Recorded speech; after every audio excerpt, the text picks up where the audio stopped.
my Wolfpack, and welcome to the PBAL Week 1 battle versus Thriller 96, coach of, I believe, the Iowa Jolteons. I think I've got that correct. If it's wrong, it's in the title. Whoever's in the title was correct. I think it's the Iowa Jolteons. Now, we battled Thriller in the Mega League in the LDL a couple of weeks ago, and neither of us are primarily VGC players. We are primarily singles players, so this is a week where we're going to get a rematch, and we're going to be both in our element more. So, this week, it's kind of, right, I've spent like 25 minutes building this team. I'm going to be honest with you, I haven't spent long building the team. And, basically, the draft finished on Sunday. So, we're very, like, quickly coming through here. Now, there obviously will have been a draft analysis come out before this video, and the draft analysis has not yet been recorded by me, because this is only Tuesday of the first week, so really had to quickly kind of get a turnaround here. I have started putting in names on my Pokemon, which I'm kind of enjoying, but yeah, hopefully this is going to be a fun season. I'm not 100% sure with my team yet. I think it's a pretty solid team. I was first pick, so I did get Dragapult first pick, but if you've been watching my stuff, you might know that I've really wanted to pick Dragapult first for a very long time. Have Dragapult in my team for a very long time. But yeah, we've got 6 mons this week. I didn't bring Bishop. I very almost did, but I didn't because of the Nidoking. I thought I have the immunity to the poison, but at the same time, it has Earth power, so predicting that switch makes it more difficult. Thriller, on his team, he has 0 Aura, which is very fast, 1 speed faster than Dragapult, annoyingly. Knockoff, doesn't kill unless it's banded. If it is banded, then we get some good information on there. Starmie, which is base 115 speed, very fast, and has access to a lot of variety of moves, has rapid spin as well. We have got Moltres, which is relatively fast, has got some kind of support capacities to it. I have got Selfrox this week in case it's not running Boots, but realistically, if you're playing Moltres, you're playing Boots. Nidoking, which is just a pain in the backside, could be Scarfed. If it's Scarfed, then it can cause a few problems to my team, because I have got a couple of members that do struggle against it, particularly Deontay. Hopefully Venusaur will be able to cope with it. Venusaur, in fact, should probably be able to cope with it. But yeah, Choice Scarf Nidoking is very scary for me. We've got Persimmon. Persimmon is, again, if it's a Choice Scarfer, it can cause some problems, but I think I can just about deal with it. Tapu Bulu. Now, originally, Thriller didn't have Tapu Bulu. He didn't have half of this team. He kind of switched out afterwards. And Tapu Bulu, because immediately I was thinking, right, Earthquake. That's a really good move against this team. But then Tapu Bulu came in, and I had to kind of rearrange my ideas because, well, grassy terrain halves the power of Earthquake, if you didn't know, and obviously Tapu Bulu will set up that grassy terrain. Dusknoir is kind of scary. I haven't really got too much particularly to cover the Dusknoir, if I'm completely honest. That's kind of one thing that I did not... Like, I was aware of it. I was aware of the fact that I didn't have any coverage for Dusknoir.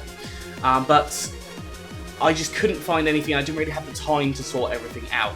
Wigglytuff, which is actually kind of a problem. Especially with Dragapult. I could see Wigglytuff potentially coming purely because it really walls Dragapult quite nicely. And then we got Stack Attacker. Now, Stack Attacker is very slow. If a Trick Room gets out, which I could see a Trick Room coming with this team, then we could definitely have some problems. My hair is getting absolutely wild.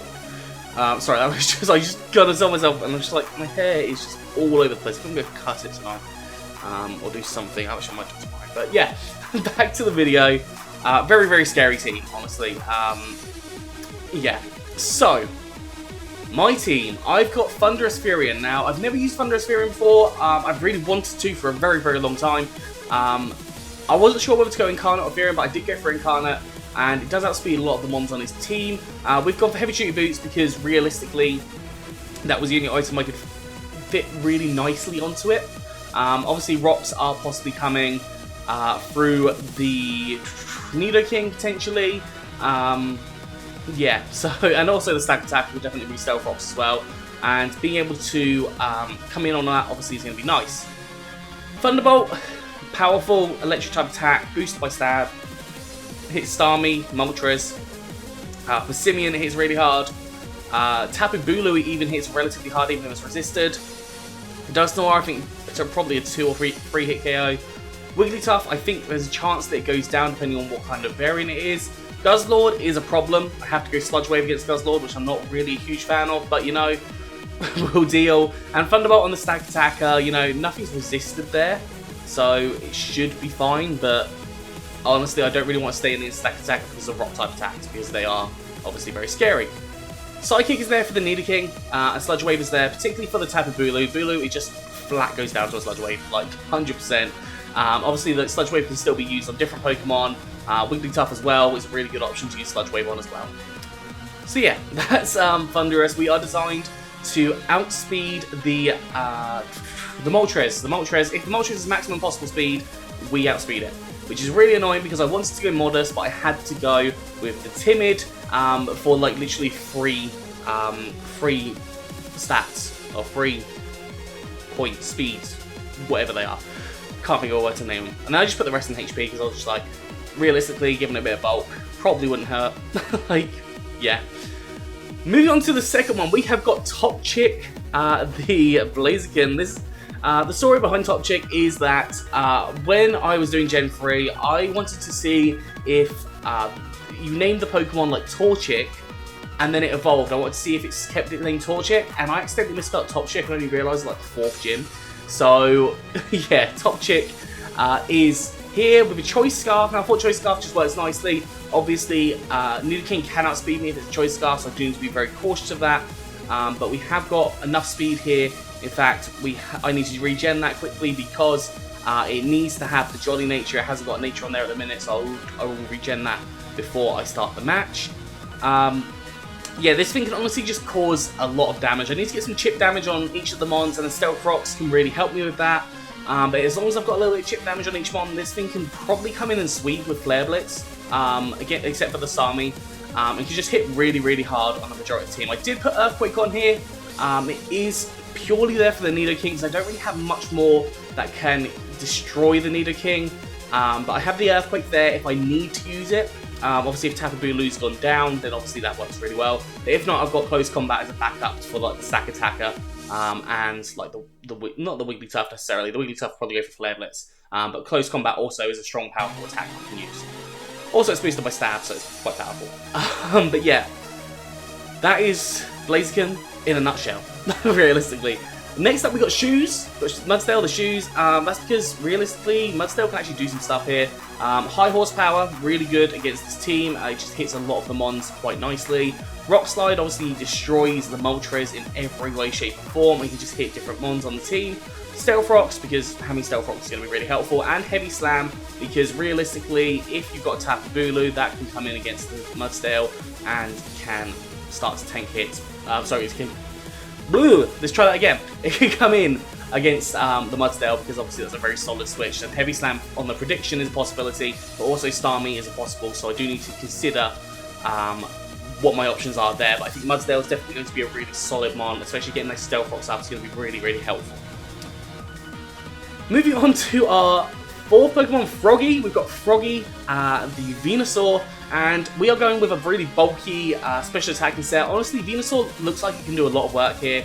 It's going to take a little bit of damage from things like Zero Aura, which can do things like Fire Punch, which will cause me some problems. But at the same time, Earth Power just obliterates through this team. Giga Drain on like Starmie is also a good possibility. We've got Sludge Bomb on there as well, which hits the Tapu Bulu, and I was going to plan to outspeed the Tapu Bulu, but then I realised Tapu Bulu can only do like 25 to 30% damage for me, or it has to hit like a Stone Edge, which I don't know if it will have Stone Edge. It probably will for the Grundy, but yeah, I just thought, you know what, Venusaur I think can deal with being slow this week, and I think in case of a Trick Room scenario as well, because there is a Trick Room option with this team, for sure.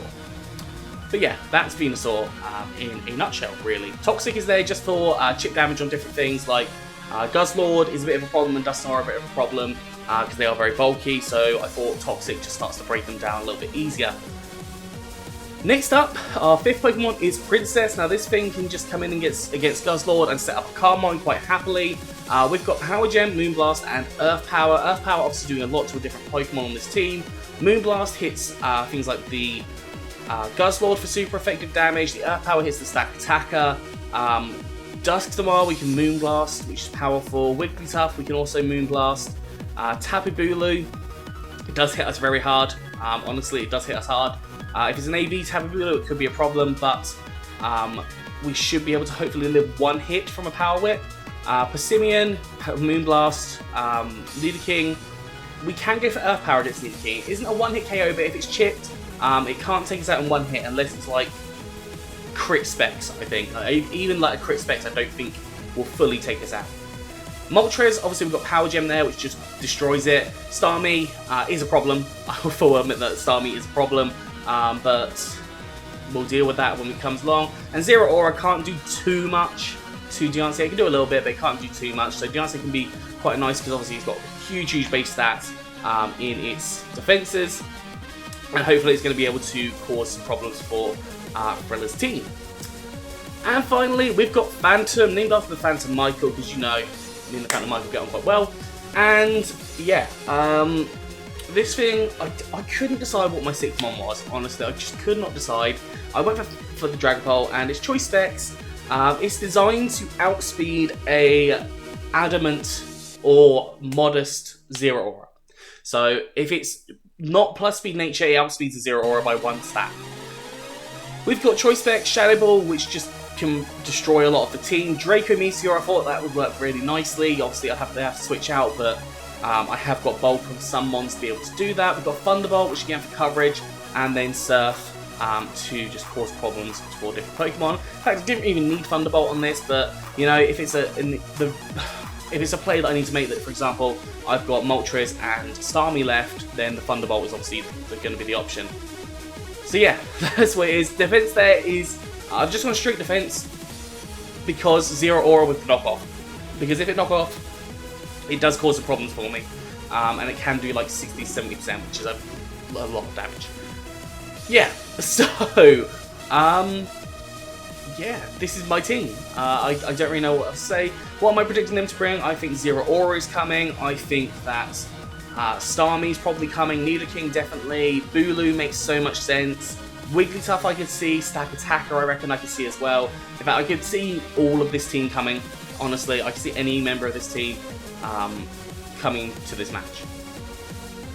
So yeah, we'll see what happens. We'll see what happens, but hopefully we get a week 1 win. It has been a while since I've lost first turn in a league before, or first match in a league before. Since kind of the TBAL season 6. But yeah, we're going to try and see how we do, and hopefully we do pretty well. So yeah, I'm going to finish this off. Please like, subscribe, and comment down below. Let me know if you think we're going to win. Give me some good luck, whatever you want to do. That's all for today, so hope you had a good one, and I'll see you soon.